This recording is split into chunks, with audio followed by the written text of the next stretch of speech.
Alhamdulillahirabbil alamin wassalatu wassalam ala asyrafil anbiya'i wal mursalin wa ala alihi washabihi ajmain.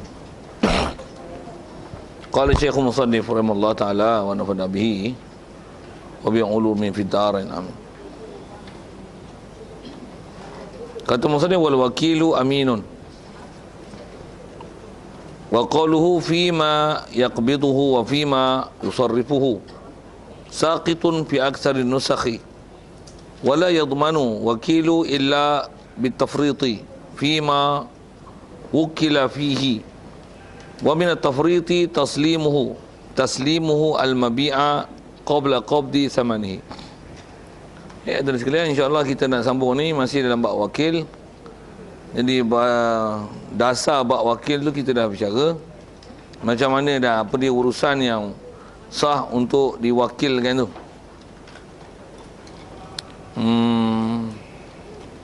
Baik.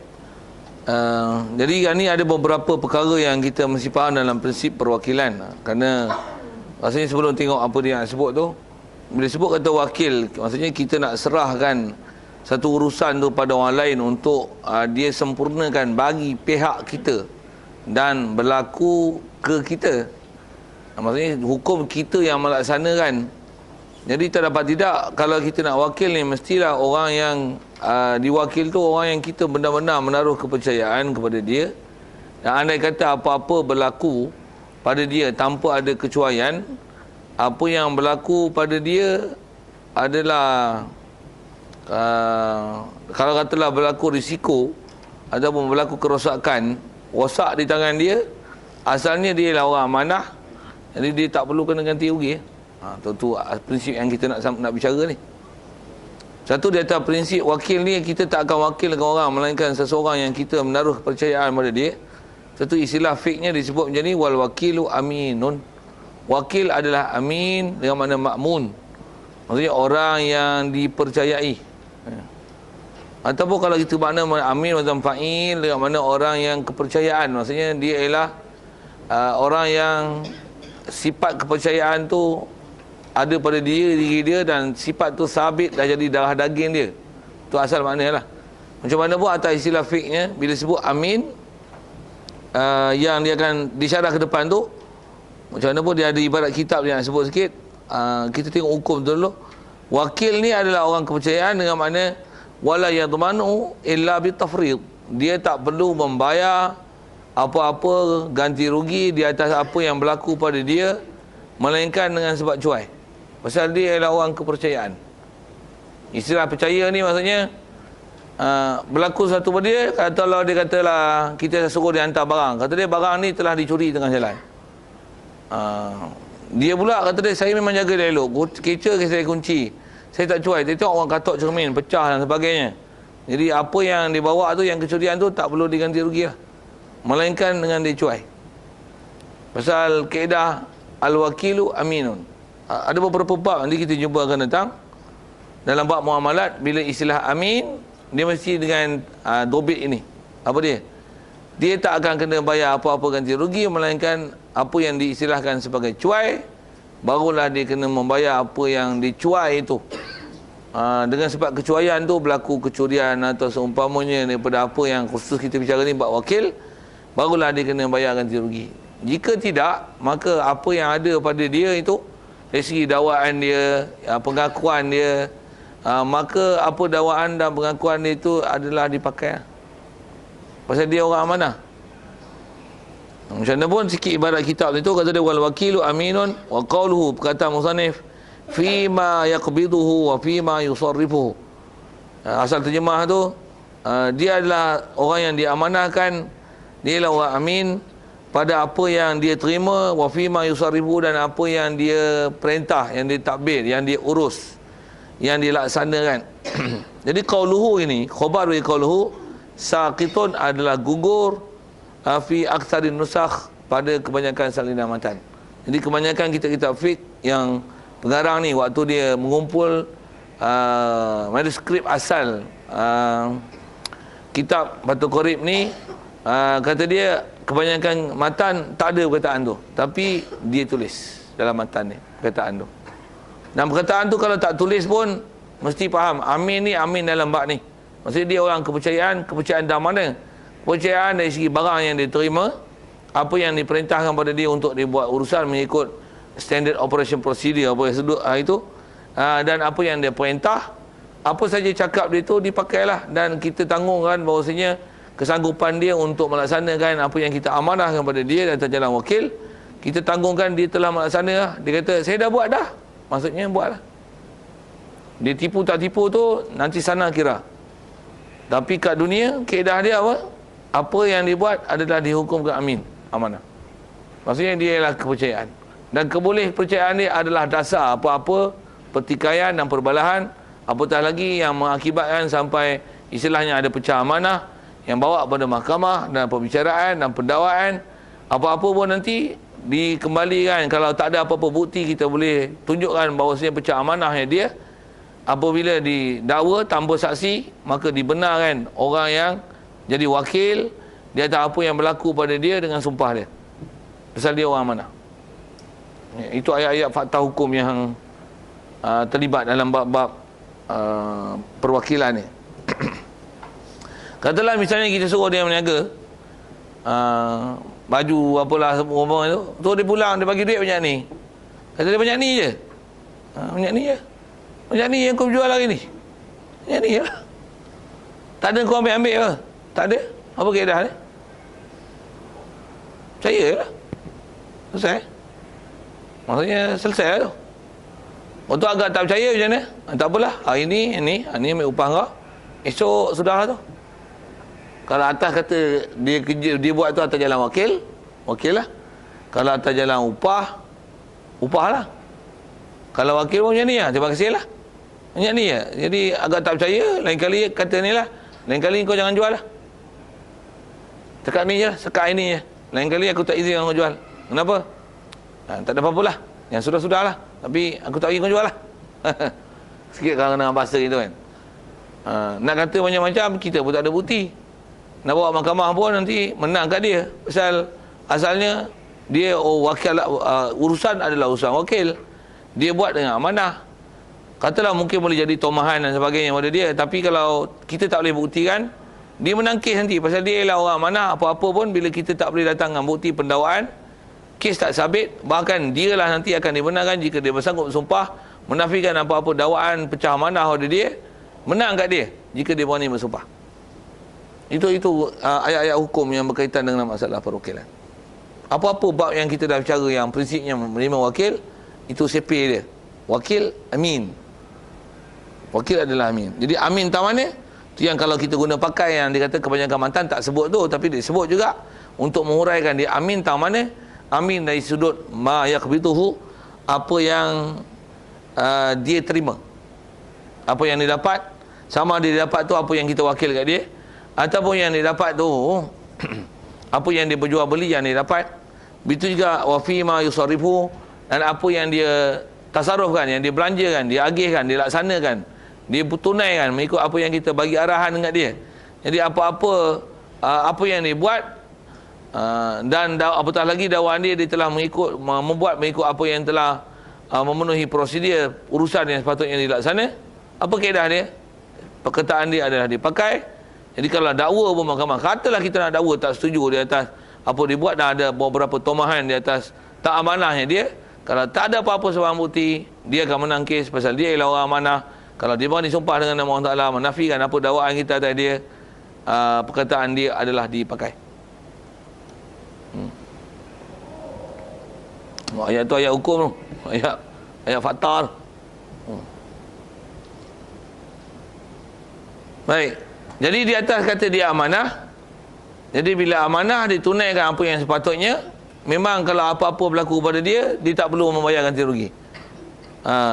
Okey, di atas fakta tak payah ganti rugi tu, nak peringat sikit. Wala yadmanul wakilu illa bitafriti. Tak boleh, tak kena bayar ganti rugi oleh wakil orang yang diserah urusan illa, melainkan kes ni saja yang dia kena bayar ganti rugi bila illa bitafrit, dengan sebab cuai. Sebab cuai. Cuai itu maksudnya dia telah melaksanakan tugas tak mengikut sepatutnya. Katalah kita kata kereta ni hantar ke rumah aku. Kita bagi dia kereta, dia tengok dia singgah kat kedai, dia beli barang. Kereta pula terlupa tutup, orang masuk buka buat lara kita. Cuai. Dawa-dawa salah. Kalau kes tu kereta tu kata hilang, apa-apa tak boleh jumpa, kena bayar ganti rugi harga kereta, memang tanggungjawab dia lah bayar. Tapi kalau kata dia, saya dah kunci gini, siap kunci steering, kunci apa tempat gear lah, apa katalah, semua dia kunci, yang tengok orang boleh buka juga. Habis. Kereta tu lenyap macam mana? Lenyap. Siapa kena bayar ganti rugi? Nisbah wakil tu dia tak kena bayar ganti rugi jika dia telah melaksanakan mengikut apa yang disuruh dan diperintah dalam masalah perwakilan tersebut. Itu dia punya dobit dia. Jadi dia tak akan kena bayar ganti rugi melainkan jika istilahnya tafrid, terjemah mudahnya cuai. Cuai mana? Fima wukila fihi, pada apa yang telah diwakilkan dia padanya. Apa yang diwakil pada dia, istilah dicuai, kena. Katalah kita suruh dia bagi kad penyebutan kahwin, dia pergi tandas mana lah, ataupun dia bubuh kat kolah, terjatuh kad tu dalam kolah, kembang. Cuai lah, kembang cuai lah. Takkan kad kahwin bawa pergi masuk bilik ayuh.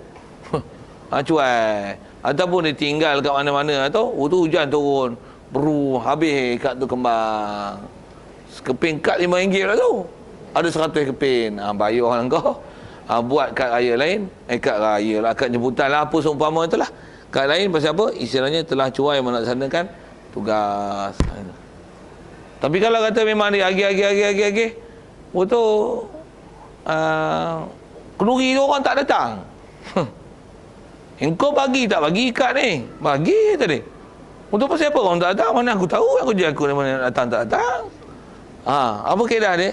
Selesai lah. Selesai. Dan ni nak tomah dia macam-macam.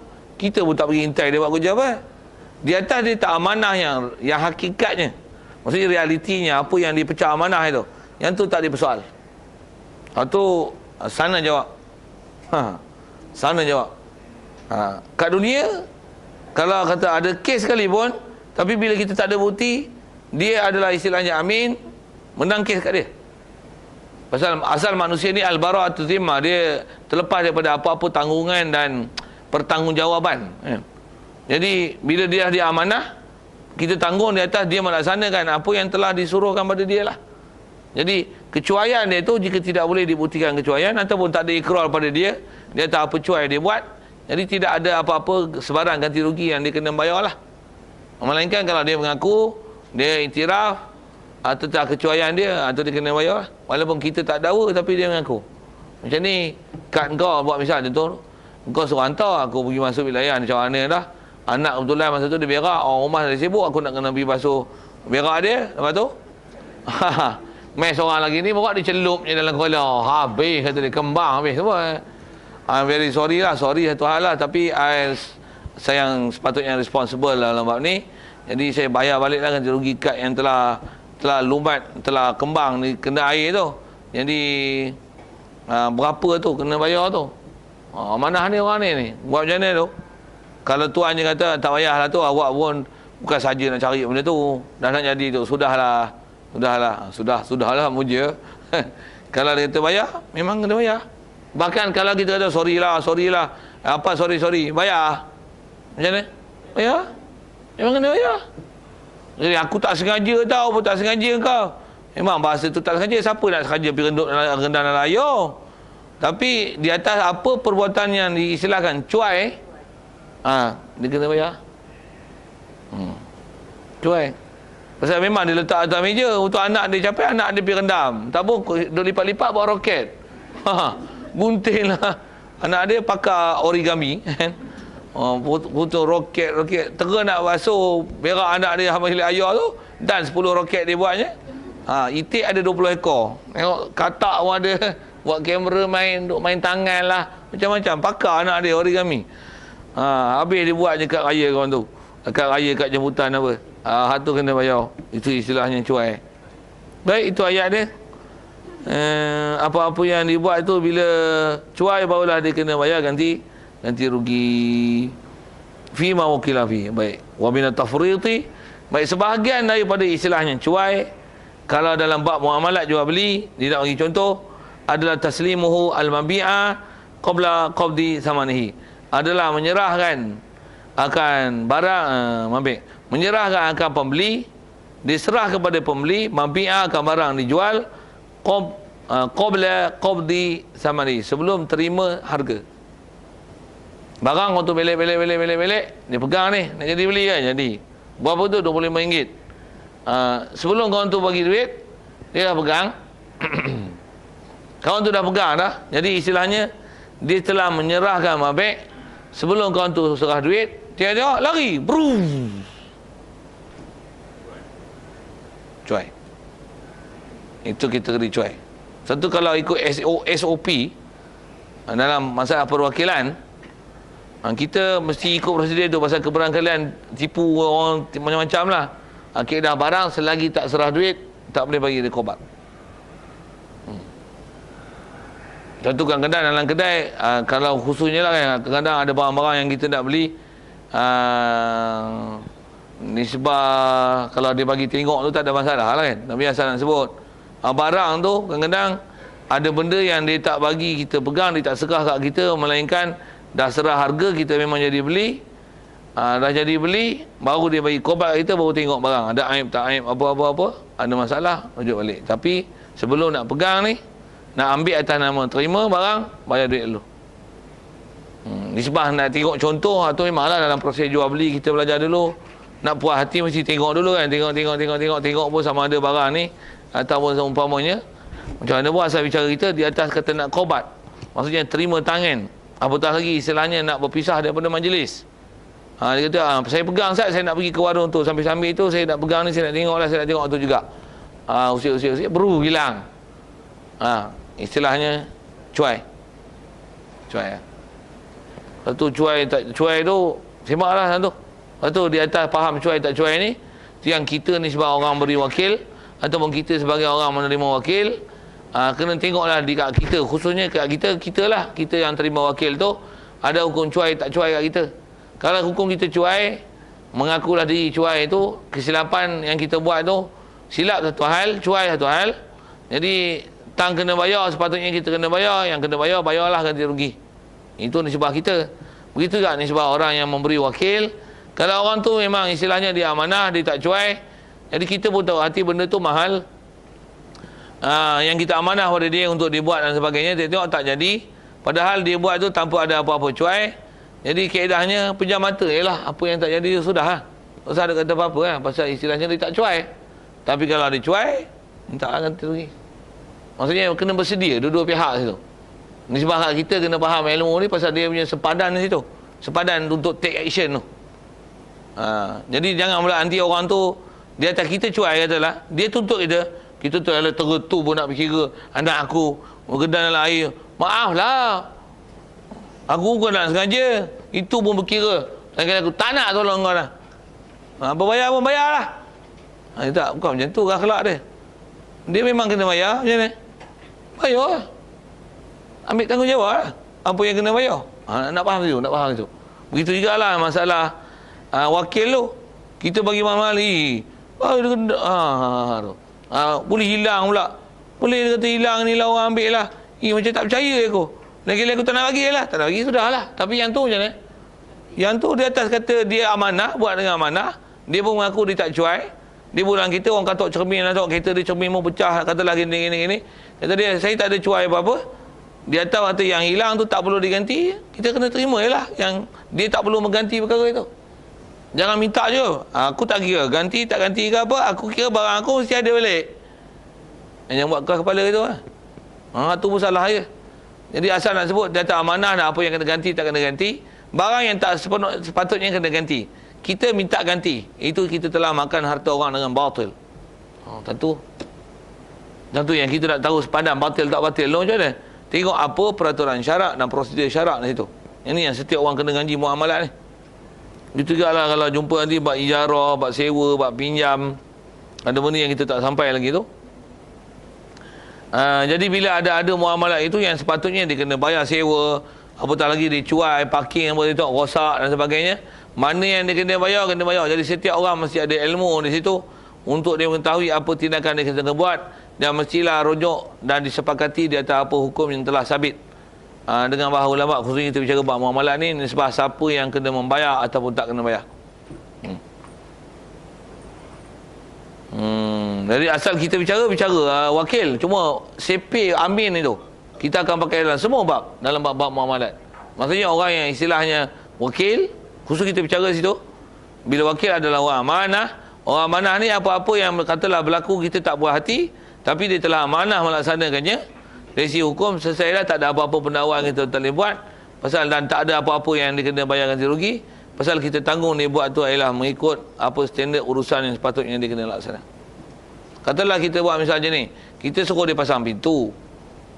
Wakil dia pun kita bukan upah. Wakil. Upah tu sudut lah, bab upah malah nak kaitkan jadi lagi panjang. Kita wakil aja. Sepatutnya kita boleh pasang tapi kita suruh dia. Istilah kita sebut tolong lah kan. Jadi tolong pasang pintu sah, boleh. Dia pasang, dia paku-paku, ensil lekat elok.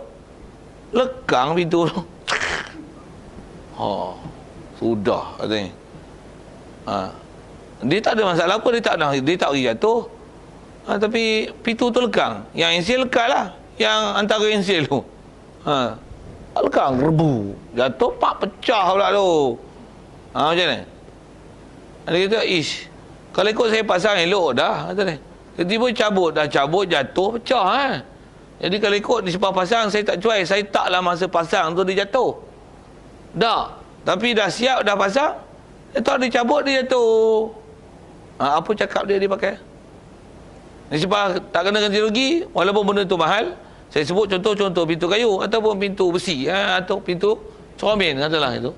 Dia dah skru elok apa-apa dah. Dia tengok bukan cermin tu skru tercabut apa. Hak dinding tu jatuh. Saya tak ada cuai apa-apa. Memang mana saya tahu nak dinding tu jatuh. Suruh pasang pintu. Jadi saya dah anggap benda yang lain tu elok Jadi saya ingat tak ada apa-apa, saya pasang. Saya tengok dinding tu dengan pintu-pintu sekali. Pum, cermin pecah lah tu. Sekepin tu dengan dinding apa, kat nak 1,000. Macam mana? Dia ambil lah. Jadi tuan yang wakil tu, beli lain lah pasang. Dia tak boleh minta pada dia untuk bayar ganti rugi dan nak cas dia atas kecuaian dia. Kalau dia memang tak cuai, tak ada apa-apa ganti rugi yang dia perlu kena bayar. Itulah nak faham situ. Kita nak muamalat, nak bertindak situ yang kena faham.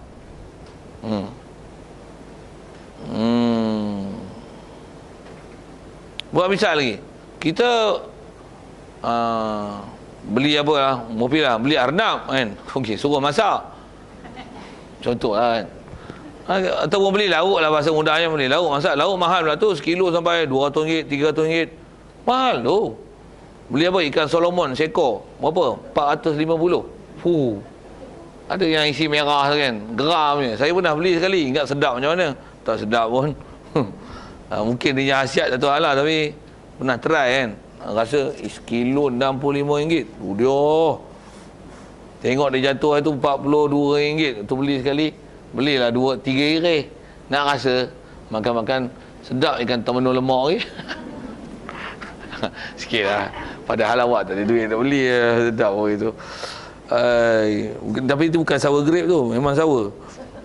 Apa cerita ni? Yang sour grape tu dia tak beli.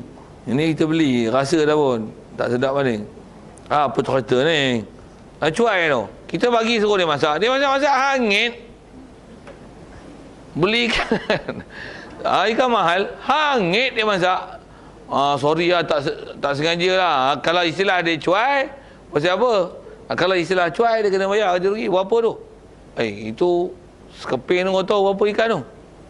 Tu sekeping tu RM80 tu. Masya Allah. Mana saya tahu? Tahu tak tahu? Kau cuai kalau macam ni. Tak boleh siang-siang ikan, bubur garam, bubur kunyit. Nak masak ni. Kucing buat lari. Cuai. Cuai. Bayar. Sebut satu lah, cuai. Kalau katalah dia tak cuai, dia buang almari. Buang almari. Apa-apa yang almari ke apa-apa. Masak elok lah. Tak macam mana almari tu. Dia tak makan aneh, tak perasan apa-apa. Tak ada cuai dia. Untung kaput. Habis dengan gulai dengan pecah. Habis semua. Hak barang dia pun rosak, lauk orang tu pun habis. Macam mana? Tak payah kena ganti lagi. Ustaz ni. Itu kena faham cuai tak cuai. Satu di atas kita kena perhati tu nak mana. Nak faham kena bayar tak bayar ganti rugi tu. Jadi asal kita bicara ke wakil, cuma fahaman amin ini dipakai semua perkara dalam bab-bab yang diistilahkan amin. Pasal kita jumpa nanti bab khirat, orang yang istilahnya dia buat mudharabah yang kita bagi modal, dia meniaga, itu amin. Kita simpan barang untuk dia jaga, istilahnya amin. Dia menyewa barang, dia guna pada tempat yang sepatutnya dia kena guna, itu istilahnya amin. Kita sewa barang kat dia, sewa motor dia pakai, istilahnya amin. Faham amin tu pakai semua bab. Buat misal lah, contoh amin itu, kita sewa kereta kat dia, sewa dia memang dia bayar sewa.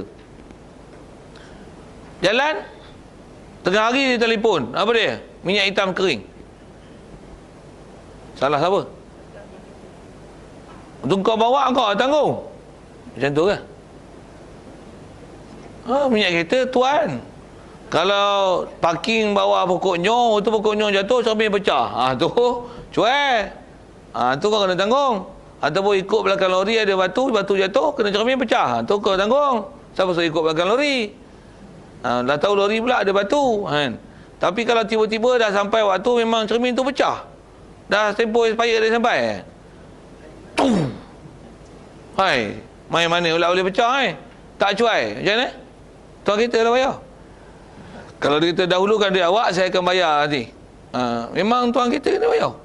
Dia tak ada kaedah. Nang kau naik, pecah di tangan kau kena bayar. Atau kena faham tu. Ataupun minyak enjin kering. Ataupun radiator tu memang ada air keluar kan. Pula tu ada masalah sikit. Dia sewa ataupun pinjam, kita nak kena kat dia. Bagi dia sewa, untuk dia bawa. Air memang isi elok, tapi memang kita tahu memang dia bawa ni lagi tengah jalan jam. Kena kat dia. Tak ada, kena kat tuan kita. Babak dalaman ni kalau dia rosak, kalau dia sebab kenderaan, dia kena pada tuan kita. Orang bawa kereta, nisbah dia bawa, jangan dia langgar, jangan parking tempat salah, cermin pecah, apa seumpama tu yang istilahnya kalau dia cuai tu, atau baru dia kena bayar ganti rugi. Kalau nisbah sewa kena bayar. Tapi apa yang pecah itu, kalau benda tu istilahnya dalaman yang sepatutnya tuan milik kereta yang kena uruskan benda itu, tu mesti memang pemilik owner kereta yang kena jelaskan pembayaran tersebut. Minyak hitam kering, paip radiator pecah, tali kipas putus, itu bukan kerja orang bawa kereta. Tapi kalau tayar pancit, kena tengok lah tayar pancit pasal habis dah bunga, keluar dawai. Itu tuan kereta. Tapi tayar pancit nak kau pergi mana? Memang kawasan tu ada paku batu, jadi istilah kita tak perhati elok lah. Kawasan tu pun memang ada paku, kita bawa juga. Tu kita kena. Itu istilah cuai kita. Okey, asal nak sebut, nak faham kan mana cuai tak cuai, dan kena faham lah siapa yang kena bayar tak kena bayar. Kalau pengalaman saya sendiri, pernah sewa kereta dulu. Kita pun kita kancil je. Masa tu pergi ke Terengganu, Kelantan, naik berlima lah kancil. Budak pondok besar-besar lah tu. Tapi tera tu budak pondok kan, dia besar pun masih kecil lagi. Okey. Apa nak sebut ni? Sampai kat Terengganu pukul 2:30 pagi. Saya yang bawa pecah cermin. Ambil masa memang dia pecahnya. Tu esok telefon lah tu owner kereta. Ni tak apa lah. Dia kata pakai style tu, nak ambil yang murah punya ke yang ori punya? Yang murah macam sudah lah, kata. Sewa kereta masa tu sehari RM60, tapi membernya selalu sewa 3 hari masa tu. 3 hari dia kira RM50 sehari. Jadi 50 150. Cermin tu kena bayar 18 tak silap. Saya bayar 18, balik dah bunyi lain lah. Macam mana pun dia tanya dulu, kalau ikut ustaz, macam mana ni? Pasal memang kalau surat perjanjian sewa kenderaan, kalau ikut kerajaan punya tu, dia memang kalau kita nak tu dia kena sign, tinggal dokumen lah apa kan, untuk supaya tak buat lari kereta apa tu. Dia ada sign dokumen tu. Antara dokumen yang disign tu, apa-apa sebarang kerosakan hendaklah diganti oleh penyewa, bukan tuan kereta. Itu yang agreement yang ada tau. Kaedah fiqah macam mana? Mana-mana agreement dia yang menyalahi dengan qawaid syarak, siapa yang sepatutnya istilah amanah tak amanah itu batal, lara syarat tu. Syarat tu tak pakai. Pasal istilahnya syarat itu adalah syarat yang menyalahi hukum syarak. Mana-mana syarat-syarat yang menyalahi hukum syarak adalah dikira lara. Jadi tak pakai. Yang tu orang kita tak mengaji tu. Tu lah. Jadi asalnya ditanya kita dah, macam mana ustaz? Kalau saya ngaji fiqh macam ni, kami bukan cuai. Saya bukan silap parking ke apa ke, bawa batu ke apa ke, saya drift ke. Tak adalah macam tu. Tapi dah sampai waktu nak pecah. Jadi kata dia, sepatutnya saya kena bayar. Masa tu tuan kita tu pun meninggal lah. Okay. Nama dia Cik Ibrahim. Apa nak sebut? Jadi yang sewa sepatutnya kena bayar 150. 150 3 hari. Cermin tu 180. Jadi sepatutnya dia kena bayar harga cermin tu kat saya. Pasal saya telah keluarkan duit saya. Betul kata dia, macam ni lah ustaz. Saya pun sebenarnya nak kabur rumah tak berduit ni. Macam ni lah. Kira ustaz ayah bayar ke saya duit sewa tu. Kira tapi cermin tu pun saya tak bayar ke ustaz lah. Kira kosong-kosong je lah. Jadi maksudnya ada RM30 lagi tu kan. Kosong-kosong lah dah 5 aku dia tak ada duit kan. Dia kata kosong-kosong je lah, macam mana ustaz? Boleh? Kita pun masa tu duk berduit sangat. Pejam. Yalah. Tapi dia kata yang tu kita setuju tak ada masalah. Tapi muncul dia tanya gitu. Maksudnya dia nak pakai juga lah cakap kita. Kalau tuan lain rasanya tak lah. Dia pun memang rapat dengan budak-budak. Bagus dia tu. Kadang kalau yang jenis bawa van untuk bawa pergi sembahyang mayat, pergi je. Selalu charge sana. Kalau van sejam RM7. Kali lah, berapa jam pakai. Minyak neri. Sikit lah kalau sibuk sewaan tu. Kalau van dia, memang dia bagi free. Kalau jenis buat kebajikan tu. Jadi apa saya nak sebut tu ialah amanah tu lah. Jadi kalau kena tuan lain rasanya sewa kena bayar, cermin kena bayar tu. Pasal dia ikut atas agreement. Ni agreement macam mana? Kalau awak mahkamah pun, mahkamah sipil dia awak pergi. Mampu lah kita kalah. Ni awak telah agreement.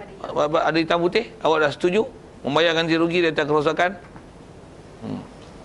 Satu yang kita kena semak bab syarak balik.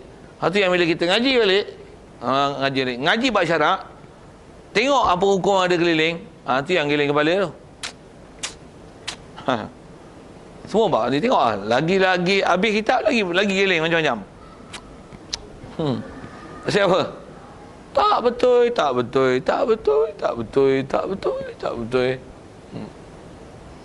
Memang giling kepala.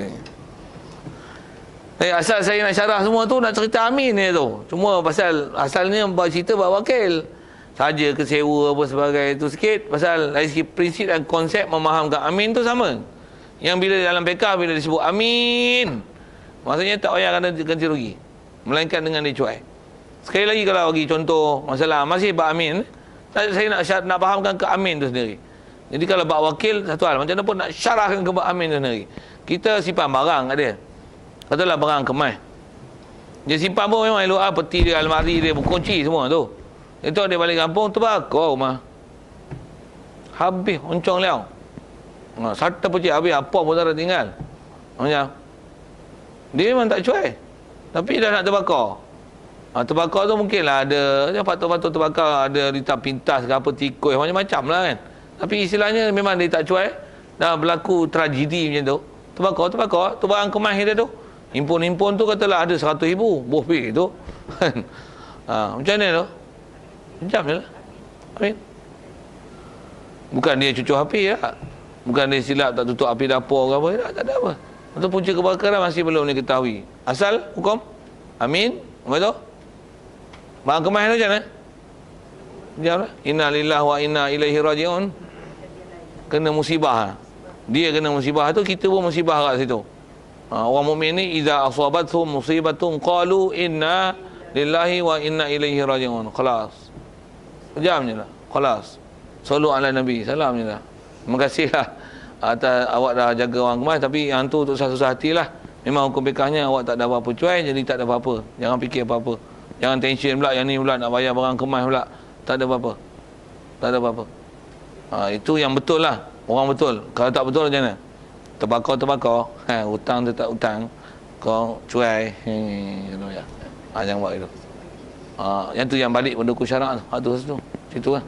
Satu kalau nak urai ayat tafsir pun, wa in tanaza'tum fi syai'in farudduhu ila Allah wa Rasul.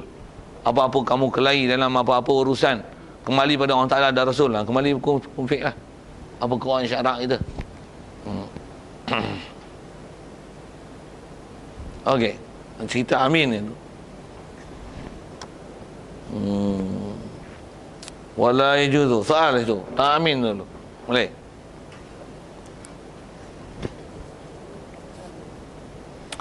Wala yajuzu lil wakili wakalatan mutlaqan ay yabi'a wa yashtari wa yashtariya illa bi thalathati syara'ita ahaduha atau ahadiha ay yabi'a bi samanil misli la bidunihi wala bi ghibnin fakhishin wa huwa ma la yutahammalu fil ghalibi wa thani ay yakuna samanul misli naqdan fala yabi'ul wakilu nasi'atan wa in kana qadra samanil misli wa thalithu an yakuna naqdu bi naqdil balad falau kana fil baladi naqdani ba'a bil aghlabi minhuma fa in istawaya ba'a bil anfa lil wakil bil anfa tu fa in istawaya takhayyara wala yabi'u bil fulusi wa in rajat riwajan nuqudi. Baik. Jadi yang ni kalau ikut dengan istilah kita dah belajar apa, ada istilah standard operation procedure tu. Ni lah. Antara yang tu. Apa standard orang yang diwakil? Wala yajuzu lil wakil wakalatan mutlaqan. Tak harus, maksudnya haram bagi orang yang diwakil. Wakil apa? Wakil sebagai wakalatan mutlaqan, perwakilan mutlak. Istilah perwakilan mutlak ni hanya diberi wakil untuk buat satu urusan tanpa ada apa-apa kaitkan sesuatu dengan lafaz. Tak ada. Kalau misalnya kita wakilkan seseorang untuk menjual sesuatu di kedai kita, kita kata saya wakilkan awak lah untuk jual barang-barang di kedai. Saya ada urusan Zat ke Ipoh, jadi boleh tolong jual tak? Saya wakilkan awak. Okey, disebut yang tu je. Saya wakilkan awak. Itu istilah wakil mutlak. Maksud mutlak apa? Wakil yang kita tak berbuah kait apa-apa. Itu wakil mutlak. Itu wakalatan mutlaqan. Kalau lawan pada lawan wakalah mutlaqan adalah wakalah muqayyadatan. Muqayyadah. Bukan dikait. Kait maksudnya macam ni. Katalah, saya wakilkan awak untuk jual, dan jual ini kita bagi dia kait dengan ni. Yang ni barang, ini barang, ini barang, ini boleh banyak ni, banyak ni, banyak ni. Kalau ada kait, macam mana yang dikait, itulah yang diberi. Kalau diberi dengan mutlak, tu yang ada standard, mesti ada piawaiannya. Apa yang dia boleh buat, apa dia tak boleh buat. Arahan tak diberi. Arahan pun, saya wakilkan awak untuk jual barang di kedai saya. Berapa harga boleh turun? Berapa harga boleh up naik? Tu. Kalau nak up naik. Kalau tidak, tak boleh pandai-pandai apa? Okey, yang ni dia sebut apa yang diistilahkan sebagai standard operation tu. Prosedur dia macam mana? Yang kalau tak disebut apa-apa kait. Sekali lagi sebut, itu kalau kait. Kalau tak kait, bahkan dia bagi izin mutlak gila-gilanya. Macam ni, saya ada barang kedai, awak nak jual macam mana pun, jual lah. Dia bagi lesen tu. Harga memang ada. Jangan sampai tak ada barang apa yang laku langsung. Awak apa jual pun, jual boleh jual lah. Dia bagi lesen besar tu, lesen besar lah. Kalau dia tak bagi dengan lesen besar, dia bagi mutlak, mesti ikut standard operation. Kalau dia bagi dengan kait, apa kait tu naklah dia pakai. Kalau dia kata yang ni, kain ni sekupang pun jadi yang ni RM2. Nak jual mahal, tambah pula dia bagi izin macam ni. Yang ni, barang macam ni, macam mana harga yang ada tu, kau tengok sedarai ni. Ni sedarai harga barang. Yang ni yang dalam kedai aku sepatutnya kau jual tau. Harga yang ni kau refer kat sini lah. Apa-apa kau tengok kat sini, yang tunjuk kat orang ni. Yang ni kau pegang. Kalau kau jual lebih, tu kau punya. Yang aku nak setiap yang kau jual dengan harga ini saja. Yang lebih kau punya. Kalau dia bagi izin macam tu, izin yang kait lah. Mutlak, yang ni nak sebut mutlak. Jadi haram bagi wakil mutlaqan, wakalatan mutlaqan ay yabi'a wa yashtariya illa bi salasati syara'ita. Haram. Jadi kaedah dia sebut pun kaedah wakil berjual beli, haram dia menjual dan membeli melainkan dengan 3 syarat. 3 syarat ni adalah pelihara dalam urusan jual beli bagi sesiapa yang diwakil. Pertama, ayyabi'a bi samanil misli, hendaklah dijual dengan harga seumpama. Saman misli ni bahasa lainnya dipanggil bahasa orang putihnya market price. Saman misil, harga yang seumpama. Biasanya orang jual berapa? Market price. Jadi orang nak berniaga mesti istilahnya amanah atau hal, dan mesti ada kecerdikan muamalat. Khususnya bila sebut saman misil, dia mesti tahu saman misil tu apa. Kalau dia tak tahu, dia tak boleh jual benda yang dia tak tahu saman misil. Pasal izin hanya dia boleh membeli dan jual benda-benda yang mesti syaratnya harga tu istilah saman misil. Apa yang dia tak boleh nak misilkan dengan saman itu, maka dia tak boleh jual lah barang itu. Dia prosedur dia macam tu. Kita belajar ni ayat undang-undang ni tau. Undang-undang. Pelaksanaan dia tu tengoklah. Baik, saman misil. Jadi bila yang tu dia kena jual, jadi harga dengan market price. Wala la bidunihi, dia tak boleh jual dengan kurang daripadanya saman misil. Wala bi ghibnin fakhish, apatah lagi kata dia tak boleh jual dengan ghibnin fakhish. Ghibnin asal mudah terjemah dengan makna rugi, fakhish yang sangat keji. Rugi yang keji. Katalah kain pelekat, cak apa, mangga, berapa selai lah ni? Menang 1,000. Menang 7,000. Dah benang pula kita tak kenal lah. Bubuh lah. Berapa? Kain mangga berapa selalu ni? Buah pila RM30 yang dalam tin tu kan. RM30. Jadi kalau kata saman misil, misil tu kalau katalah memang jenis meniaga lah ni, orang bubuh pelekat dia tiru dah style Cina lah kan. Dia bubuh RM35. RM35 ni tu harga letak. Boleh berapa nak less? Kalau dia berubah persen lah. Nah, kalau dia kata yang ni 30 tau, habis kuat, habis rendah 35. Terbalik. Bubuh harga 35, habis rendah 30. Itu harga yang telah diizin tu. Kalau katalah tak ada macam tu, tapi huruf tu naklah dikenali. 30 ni biasanya orang akan up naik RM5 atas. Jadi harga dia sepatutnya 30 boleh jual tu. Jadi kalau kurang pun 30 dijual 34. 34 lah. Lagi bagus. Jadi asal nak sebut tak boleh jual melainkan harga misil. Jangan jual dengan ghibnin fakhish. Katalah kain pelekat tu harga tulis 35.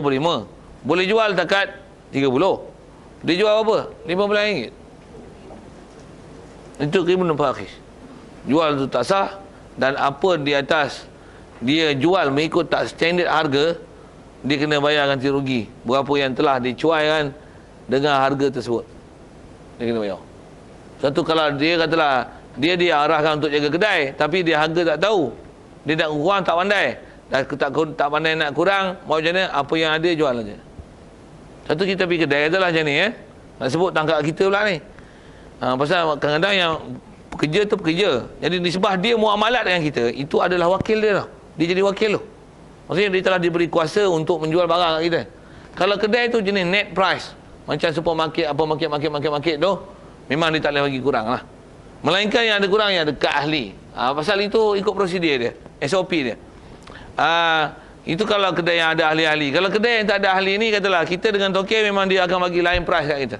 Pasal kita ustaz kan, jadi dia bukan dia nak bagi special lah harga ustaz punya. Muamalat ustaz ni lain sikit. Kita nak tumpang ustaz makan benda baik. Dia kata, saya terima aja orang nak bagi tu.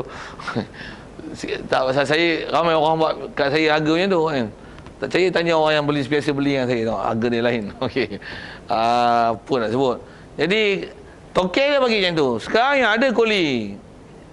Kuli tak tahu berapa harga tu. Kuli tak tahu, dia tak boleh bagi harga tu. Dia pun tak dapat arahan.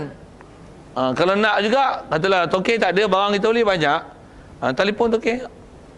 Dia bagi berapa? Ceritalah kat dia, saya beli apa? Kata ustaz Kelang Hulu punya. Dia cerita buat. Dia abang ni abang. Dia tahu line tak masuk. Macam mana? Macam mana ni? Kita tak boleh berkeras kita nak buat harga kita tau. Yang ni selalu tokek bagi harga ni. Ni selalu tokek bagi harga ni. Dia tak dapat arahan. Tak boleh buat. Dia kira harga tu. Kira harga tu lah, pasal itu harga asal dia punya. Dia mesti SOP dia. Amanah betul lah. Jadi dia tak kurang harga tu macam mana? Memang tak boleh kurang harga. Dan jangan pula dikurang-kurang harga, kata dia. Yang ni penjual tu pula sendiri nak buat baik. Yang ni saya sedekah ustaz. Ustaz jangan ceritalah. Toki pun tak tahu ni, saya bagi kat ustaz. Kita pun ya. Sama-sama masuk neraka esok, dua-dua ekor masuk. Sama je. Ni tak boleh ni. Ni yang nak kena faham ni, mana yang boleh tak boleh. Satu, jangan seronok dengan pemberian orang yang orang tak ada kuasa untuk memberi.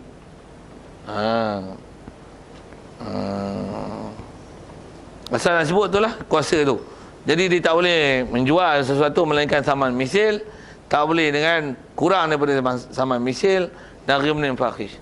Satu, kalau sikit nak sebut, kata ada sembangan siapa itu, kalau bank-bank ni, katalah kita simpan emas, kita ada istilahnya ambil loan lah dengan cara ramai-ramai tu kan.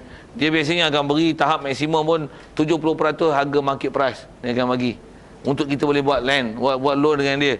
Katalah harga dia 100,000, dia boleh bagi takat 70,000 je. Jadi emas tu kat dia adalah, katalah muamalat tu betul sekalipun, katalah kita tak mau ambil lah barang kemas tu kan. Kalau ikut kaedah dia tu, barang gadai tau.